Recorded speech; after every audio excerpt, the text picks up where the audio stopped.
예레미야 17장 5절로 10절까지의 말씀, 11절까지 보겠습니다. 제가 가진 성경은 1077면쯤에 있습니다.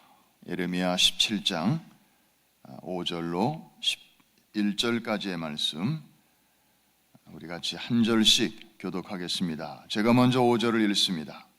여호와께서 이와 같이 말씀하시니라. 무릇 사람을 믿으며 육신으로 그의 힘을 삼고 마음이 여호와에게서 떠난 그 사람은 저주를 받을 것이라. 그는 사막의 떨게나무 같아서 좋은 일이 오는 것을 보지 못하고 광야 간조한 곳 건건한 땅 사람이 살지 않는 땅에 살리라. 그러나 무릇 여호와를 의지하며 여호와를 의뢰하는 그 사람은 복을 받을 것이라. 그는 물가에 심어진 나무가 그 뿌리를 강변에 뻗치고 더위가 올지라도 두려워하지 아니하며 그 잎이 청청하며 가무는 해에도 걱정이 없고 결실이 그치지 아니함 같으리라. 만물보다 거짓되고 심히 부패한 것은 마음이라. 누가 능히 이를 알리오마는 나 여호와는 심장을 살피며 폐부를 시험하고 각각 그의 행위와 그의 행실대로 보응하나니 다같이 불의로 치부하는 자는 자고 새가 낳지 아니한 풀을 알을 품음 같아서 그의 중년에 그것이 떠나겠고 마침내 어리석은 자가 되리라. 아멘.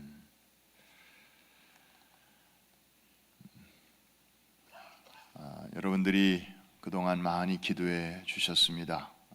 우리 신순녀 권사님, 담임 목사님 어머님께서 거의 한 세기 100년을 사시다가 이제 하나님께서 때가 되어서 이제 그 품으로 부르셨습니다. 어제 밤 9시 반쯤에 아주 평안한 가운데 눈을 감으셨습니다.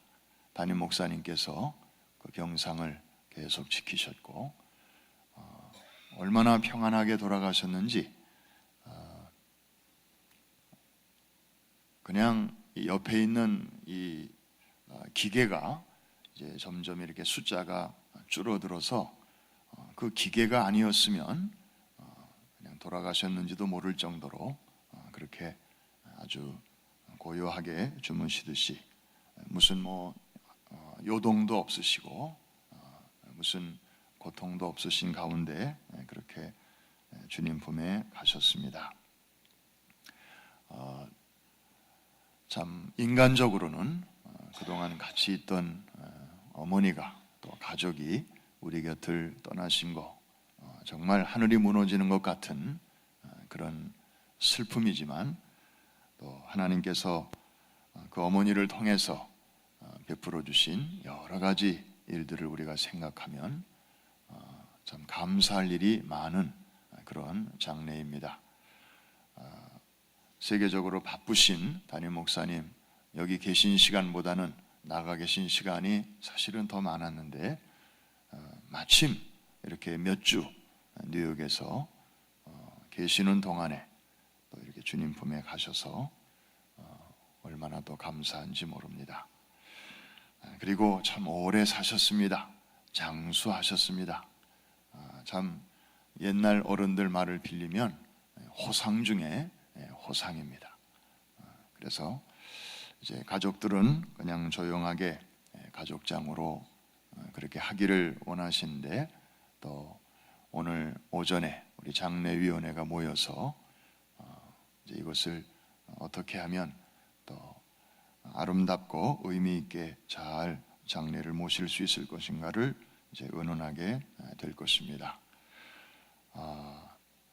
장례는 3일장, 5일장, 7일장 여러 가지 방법이 있습니다만은 이제 자녀들이 워낙 세계 각처에 흩어져 있고 한국에서 또 타주에서 이렇게 오셔야 하는 가족들, 친지들도 있기 때문에 장례는 너무 서두르지 않고 또 사모님도 지금 태국의 방콕의 에클레시아 때문에 또 멀리 나가 계신데 그래서 여러 가지를 고려해서 아마 장례 일정은 다음 주 중에 목요일, 금요일 아마 양일간에 걸쳐서 지금 진행이 되지 않겠나 생각이 됩니다. 그것도 우리 장례위원회에서 모임을 갖고 또 가족들과 의논해서 그렇게 정해진 다음에 교회 앞에 자세하게 또 보고를 드리겠습니다.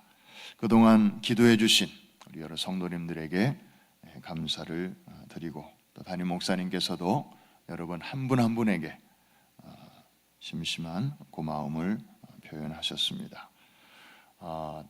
하나님의 은혜 가운데 참 복된 그런 삶과 죽음을 경험하셨기 때문에 교회는 이 기간 동안에 우리가 최대한의 또 예의와 그런 마음을 갖되 정상적인 목회 활동은 그대로 진행하기로 그렇게 했습니다. 여러분도 그렇게 하시고 교구에서 계획하신 거라든지 또 당장 오늘 저녁에 뉴저지에서 담임 목사님 모시고 재직회가 있는데 모든 목회 일정은 그대로 정상적으로 또 진행이 되겠습니다.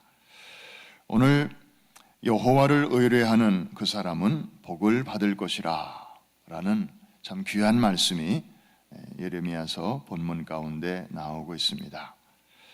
두 종류의 사람이 아주 대조적으로 보여지죠. 하나는 사막에 심겨진 떨기나무 같은 그런 인생이 있고 6절입니다. 그래서 좋은 일이 오는 것을 보지 못하고 광야 간조한 곳 건건한 땅 사람이 살지 않는 땅에 심겨진 그런 인생입니다. 물이 없는 물이 흐르지 않는 곳에 심겨진 나무. 글쎄요, 당장은 힘이 있어 보이지만 오래 가지 못할 것입니다. 계속해서 좀 수분과 양분이 공급이 되어야 잎도 피우고 꽃도 내고 그 다음에 열매도 맺는 법인데 하나님으로부터 분리된 하나님을 알지 못하는 그런 인생을 사막의 떨기나무 같다고 그렇게 표현하고 있습니다. 여러분 성경에서 떨기나무 그러면 생각나는 사람이 있고 생각나는 사건이 있죠. 타지 않는 떨기나무. 누가 생각납니까? 모세, 그죠? 하나님께서 모세를 부르실 때 사막에서 부르셨어요. 타지 않는 떨기나무 가운데서 그걸 보여주시면서 말씀하셨습니다. 얼마 전에 여러분 모세 그 뮤지컬을 아마 보고 오신 분들이 많이 계실 것입니다. 그 떨기나무, 타지 않는 떨기나무를 어떻게 표현했을까? 굉장히 궁금한 마음으로 저도 보았는데 아주 멋지게 표현을 했더라고요. 왜 불이 붙었는데 타지 않았을까? 왜 하나님이 그런 모양으로 모세에게 나타나셨고 또 모세를 부르셨을까? 여러 가지 면에서 생각해 볼 수 있지만 사실 나무는 상식적으로 생각하면 불이 붙었으면 계속 이제 타야 되고요. 나중에는 시꺼멓게 숯덩이로 변해야 됩니다. 그게 정상이죠. 그게 상식이고. 그런데 이 모세에게 보여지는 이 나무는 분명히 불이 붙었는데 타지 않습니다. 신비하다. 어떤 하나님의 초월적인 그런 능력과 그런 속성을 보여주는 것이다. 그런 면이 있는가 하면 또 하나는 모세의 마음을 하나님께서 저렇게 표현하신 것이다. 그렇게 볼 수도 있습니다. 하나님께서 모세의 마음에 계속 지금 불을 붙여주시는데 모세의 마음은 타지를 않습니다. 느낌이 없는 것입니다. 감동이 없는 것입니다. 그 증거가 하나님이 그렇게 부르실 때 모세가 아이고 저 같은 사람에게도 이런 일을 부탁하시다니 아유 영광입니다. 가문의 영광입니다. 하고 모세가 선뜻 나섰으면 얼마나 좋겠습니까마는 그 본문을 읽어보면 모세가 계속 뒤로 뺍니다. 변명을 하죠. 저는 이래서 안 되고요. 저는 뭐 입이 뻣뻣하고요. 말도 잘 못하고요. 여러분 그 모세 뮤지컬 보니까 그걸 어떻게 표현했어요? 모세가 이렇게 말을 계속 더듬죠.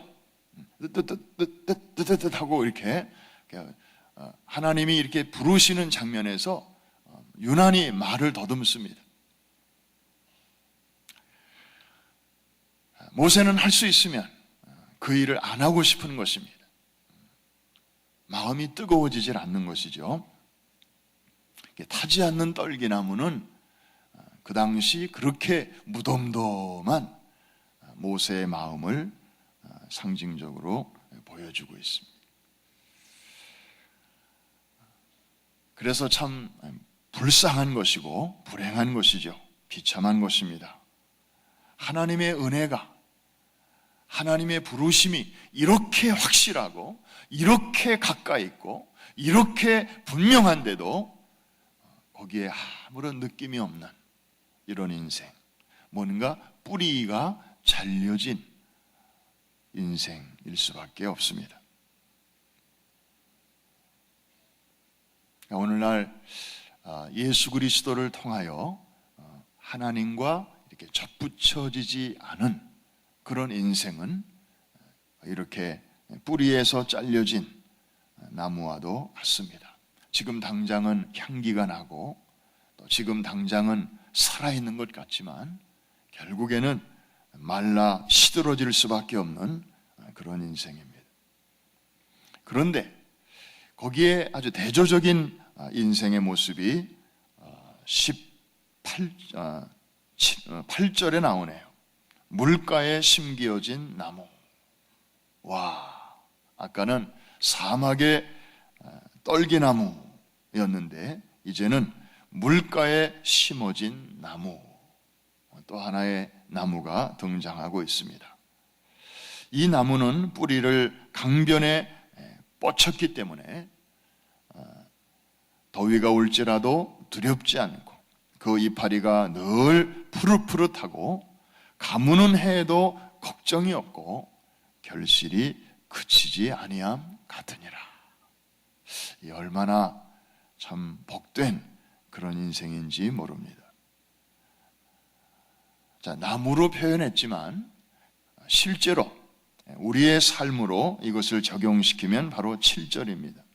무릇 여호와를 의지하며 여호와를 의뢰하는 사람은 마치 이 물가에 심겨진 나무와 같아서 이런 복을 받을 것이라 하는 것입니다. 오늘 우리에게 주시는 놀라운 은혜의 말씀이고 또 작전 명령이기도 합니다. 사랑하는 성도 여러분, 우리도 전에는 이 사막의 떨기나무와 같은 인생들 아니었습니까? 어제 담임 목사님 그 어머니의 삶을 이렇게 회고하시면서 이런 말씀을 하시더라고요. 100년을 사셨는데 예수님을 믿으신 것이 50대에 믿으셨대요.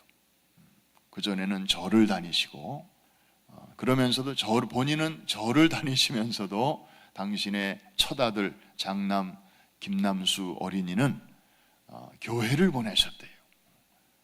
그러다가 50대 이제 예수를 믿으시고 그때부터 평생을 이제 교회에 다니시면서 그래서 이제 찬송가 성경도 다 이렇게 자연스럽게 또 글도 깨우치시고 그러면서 평생을 말씀과 또 찬송으로 그렇게 사셨다. 그러니까 거의 인생의 절반은 이제 하나님 없는 그런 인생이셨지만 그 인생의 후반전이 이렇게 참 복되게 살아오셨습니다. 여러분도 지금까지 살아오신 인생을 두 토막으로 이렇게 쪼갤 수 있을 것입니다. 하나는 BC, Before Christ, 내가 예수님을 만나기 이전에 그런 삶이 있고, 또 하나는 이제 그 이후에 전개되는 AD, 주님 만난 이후에 우리의 인생.